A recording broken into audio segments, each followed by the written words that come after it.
England nil, Ghana nil. Then, what really is there to say about that game? Before we get into the video, first of all, I'll apologise for the lighting. It is currently in the mid-30s in the UK, and the last thing I want to be doing is closing my window on my blind. So you may hear some wind sounds, and the lighting is not very good, but I am very warm. So the game then. I think there's been a lot of discourse on social media since the game. It's now Thursday, so I've had a couple of days to reflect. I think a lot of the blame is being misplaced. I think I've seen a lot of England fans complaining about the tactics that Tuchel went with, the fact that we really struggled to break Ghana down, maybe some of his squad selections, players not putting enough effort in. I've seen some silly team ratings where players are getting ones and twos.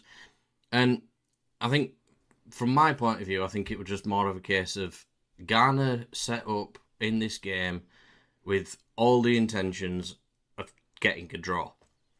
I think the way Ghana set up, you could see that they knew a point would pretty much guarantee them going through. Even if they lose to Croatia, they're going to have 4 points. If they finish third in the group, if we beat Panama, 4 points as a third place team basically guarantees that you qualify.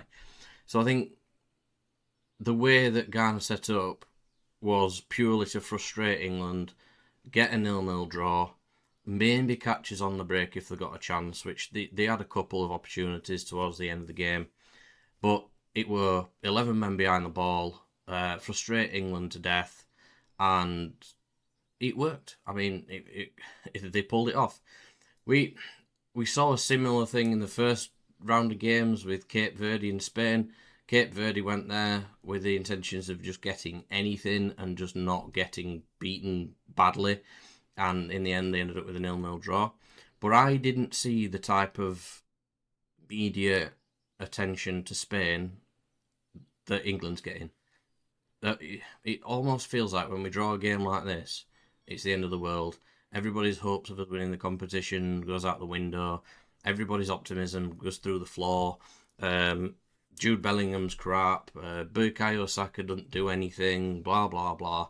And in Spain, it was just sort of like, fair enough, we're drawing in a little. We've got 2 more games. Crack on. I think the difference is if we'd have come up against this Ghana side in the knockout stages, it would have been a completely different game because it's a one-off match. Winner goes through, loser goes out. Ghana would have had to go for it a bit more. They might have sat back a while to take it towards extra time and maybe penalties, but I don't think we'd have seen them sit quite as deep as we did in this group game. It's very different in groups when you need points to get through, and obviously, tactically, they got exactly what they needed. On the players' side of things, I think maybe Anthony Gordon and Madueke didn't get quite as much joy as we would have hoped. I think I would have probably brought Rashford on and Saka on a little bit earlier. You could tell that we were struggling to break teams down, and personally, I think Rashford's better at that than Gordon. I know Gordon's had some success in the past, but he's not had the best season for Newcastle. Still personally think Barcelona have overpaid dramatically for him, but we'll see how he does next season. Madueke again, we've seen flashes for Arsenal, but I think overall Saka would have probably been a better choice. I know Saka's still struggling for fitness, but in a game like this where you can see that we're struggling to break the team down, maybe you make those changes a bit sooner. I was a little bit surprised with the defensive changes, bringing in Jed Spence. I'm not so much surprised with Gay. I think obviously Stones has not played a lot of football this year, so the fact that he started against Croatia for me were a surprise. So I weren't surprised quite as much to see him drop to the bench.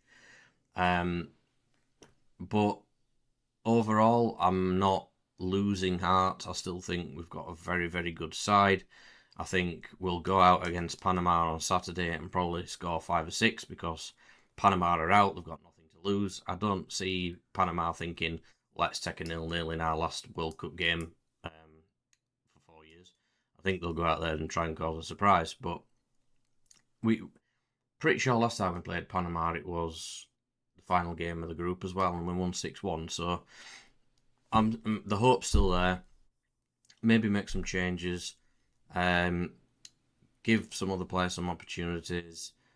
Give some players a bit of a rest because we are going to be going into a knockout round. I've got absolutely no concerns that we're not going to get out of this group. I expect us to still win the group. I think Croatia and Ghana will be another tough game. I think Ghana will probably do exactly the same to them as they did against us. And I think we'll obviously score quite a few against Panama. I kind of hope we do because I've got a bet on us to score 15 plus goals this tournament. The 4 against Croatia are a good start, but then a 0-0 draw doesn't help a lot. So if we could get 6 or 7 past Panama, that'd be fantastic. Short video, like I say, it's Thursday now. I've had time to reflect. I'm not worried. There's not a great deal to talk about in the match. The pundits afterwards, I think, were a little bit overly critical on the team. I think the media in this country are always overly critical on the team, and it doesn't do the players any good.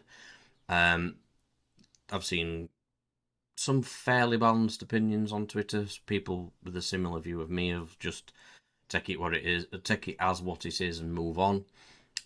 But there just seems to be a lot of sort of like negativity in our fan base as they expect England to win every game 10-0 or something. And it's just teams like this don't let you play football. We've seen it in several games in this tournament. There's been a lot of surprise results. Games where goalkeepers are breaking saving records and things like that, and it's just part of the group stages of the World Cup. We get into the knockouts. Potentially at the moment, as it stands, I think we'll play Cape Verde, so likely to get frustrated again in that one, just like they did against Spain. So we'll see how it goes. Thanks for watching. Let me know your opinions. I will quite happily discuss the overly critical people or the people that are just seeing it as a game to move on from. Let me know what you think of his chances of still winning this World Cup. Please don't base it all on one result. And I will catch you after the Panama game where we'll be celebrating a nice big 7-0 win.